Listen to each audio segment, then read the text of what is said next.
What's up, YouTube? Welcome back to Jackpot MMA. This week we've got UFC Vegas 120, Gamrot versus Salkilld. As you can see, last week I went 11 and 14 overall, which I think is pretty good. Around, or if not better, most of the YouTube MMA people in the space. I did get a little bit of money back from the MLB over the week. Sipo, I don't even want to speak about how bad he is. He is a fraud. He needs to be cut. Yeah, I'm sure he sold a lot of people's parlays last week. But this week we got the gamer versus the minority hunter, Quillen Salkilld. Um, we'll see what happens here, but I think it's pretty obvious. We'll talk about that later though. All right, so two lightweights kicking off the main event. We've got the gamer Gamrot versus Quillen Salkilld. Quillen Salkilld, the favorite. I think that's rightful. He's coming off of a pretty nasty knockout over the man Dariush, and Dariush was able to land some pretty nasty shots on Gamrot, dropped him as well. And if Dan Hooker and Dariush are wearing damage on Gamrot, you don't think a man that's 26 years old, 10 years younger, and has more firepower than both of those guys, in my opinion, can't put him out. If you think that, then you're wrong. I think that Salkilld gets it done probably in the second round, if not the first, because I think Gamrot will mix in a few takedowns, end up getting denied after he lands a couple, because Salkilld will figure out what he's doing. And just because he's a little bit more athletic, more young, higher reach, higher height, coming off of a good win, I think that Gamrot will probably take a loss here. As his record shows, he's a win loss kind of guy. He's coming off of a win.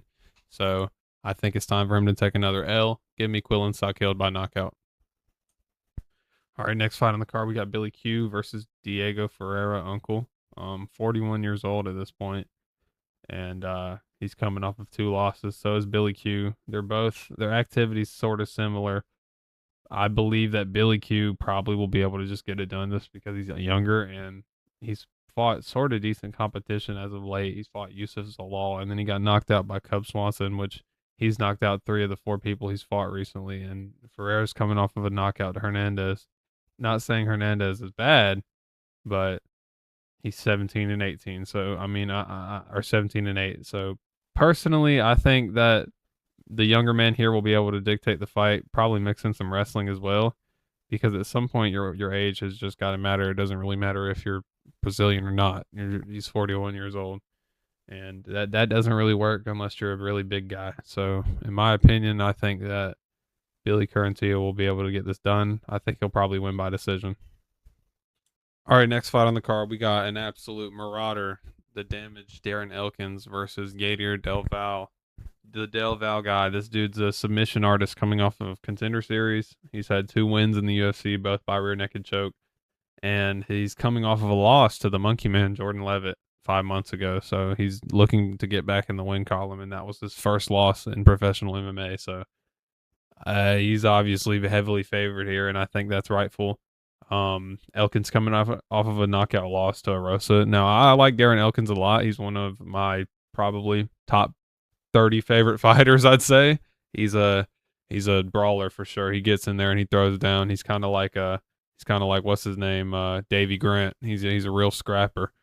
And he's 42, as you can tell. And like we talked about in the last fight, it kind of gets to a point where that just starts to catch up to you unless you're a Brazilian heavyweight. So yeah, unfortunately, I'm gonna have to go with the other guy, but I would like to see Darren Elkins win this. Unfortunately, I'm gonna go with Yater Delval by submission. All right, next fight on the card, we got old lady Amanda Lamos versus Alexa Tainara. Alexa Tainara, good grappler, good striker. She's just good all around. She has a 2-inch reach advantage here and a 11-year age advantage. And overall, I just think she's the better fighter. I think she can go pretty far in this division. So give me Alexa Tainara by knockout. All right, last fight of the main card, we got Billy Ray Goff versus Ty Miller. Ty Miller 7-0, 26 years old, coming off of a finish win against Adam Fugit. Billy Ray Goff coming off of two finish losses to Trey Waters and Ramiz Brahimaj. Now those are not really good losses to have. Trey Waters is okay. I'll be seeing him fight this weekend, but he's not the greatest. So competition wise, I'd say they're both pretty even. They haven't really fought anybody too crazy. But overall, I think that Ty Miller's probably the more composed fighter. Billy Ray Goff is tough. He can come out there and he can wear some damage and give some hands back. And he's a big dude, but he's kind of got T-Rex arms, and I think that Ty Miller will definitely use his range to his advantage. So I think that Ty Miller should win this, but I wouldn't be surprised if Billy Ray Goff somehow won the fight. But give me Ty Miller by finish. All right, next fight on the card we got Steven Asplin versus Gilherme Pat, whatever the hell it is. Blob matchup. Asplin's a good boxer. He's got good striking, and he's younger than this dude. Pat is kind of just shit in my opinion, and I think that Asplin will be able to fuck him up on the feet and probably knock him out within the first 2 rounds. So yeah, give me Asplin by finish. Next fight on the card we got Dr. Nurgaje versus Bruno Lopez. Bruno Lopez coming off of 2 losses, both KOs, one against Dustin Jacoby and one against Navajo Sterling. He's a lot younger than I thought. I honestly thought he was probably 35, 36, but he's 33, so not that bad. Nurgaje coming off of a loss against Uran Seti Baldaev and also a win against Rafael Tobias. Now, Nurgaje, he's got some mean ground and pound. Bruno Lopez obviously has shown to be chinny lately. He has been fighting decent competition though. He likes to strike. Nurgaje can wrestle. So if he needs to, I think that DR can definitely land takedowns. But either way, even if it's on the feet, on the ground, I think that Bruno's probably going to get knocked out just because he's chinny. And DR is a big dude. He could land some strikes on the feet and potentially put DR out, but I heavily doubt that. He has not lost by knockout in quite some time. He could try and mix in some grappling, but if Bruno does that, I think that DR will just take over and lay on top of him and push it to a decision. But either way, I think DR wins the fight, and I'm leaning towards a finish. So give me DR by TKO. All right, next fight on the card, we got a debut from Jose Montana. Louis Sutherland is trash in my opinion, and if you're betting on this card, I think you definitely need to hammer the other side with Montana. He's coming off of a 3-fight win streak, all by submission. Louis Sutherland was subbed by Walter Walker, lost to Brando Pericic, and his only win in the promotion is against Taito Ivasa. And if that does not say anything, then I don't know what will. So yeah, give me Montana by submission. All right, next fight on the card, we got Manuel Souza versus Richie Miranda. Richie Miranda making his debut here. Manuel Souza is coming off of 2 knockouts in the promotion. If you consider contender series inside of the promotion, he has 1 knockout in the UFC against Pelagioki. Now, Manuel Souza, he is pretty deadly on the feet. Richie Miranda, though, he has pretty good grappling, and he's shown to be able to finish by submission, finish by knockout.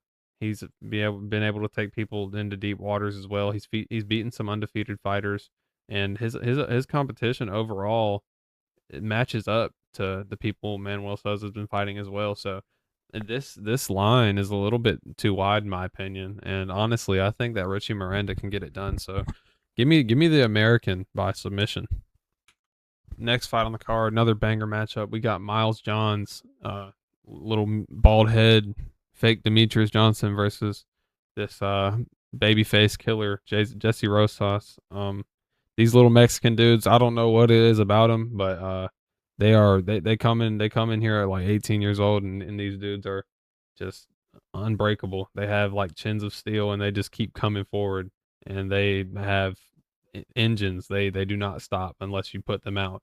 Now, Daniel Marcos, Gene Matsumoto, Felipe Lima, those are the guys that Miles John has been losing against, and that's the 3-fight losing streak he's on. Now, all of those guys obviously only have 1 loss, so they're, he's fighting good competition, is what I'm trying to say, and it's okay to be losing to guys like that. I understand, and Jesse Rosas coming off of a 3-fight win streak, but the people he's beating are not good. I mean, he's fighting one of the wins 5-5, one of the other wins 9-15, another one 23-10. So I mean, the people he's beating are not very good, and the last time he fought was a month ago. He's barely even had time to prepare for this. So I wanted to go with Rosas in this just because of the thing I was talking about, these little Mexican kids coming here and they're just like unbreakable.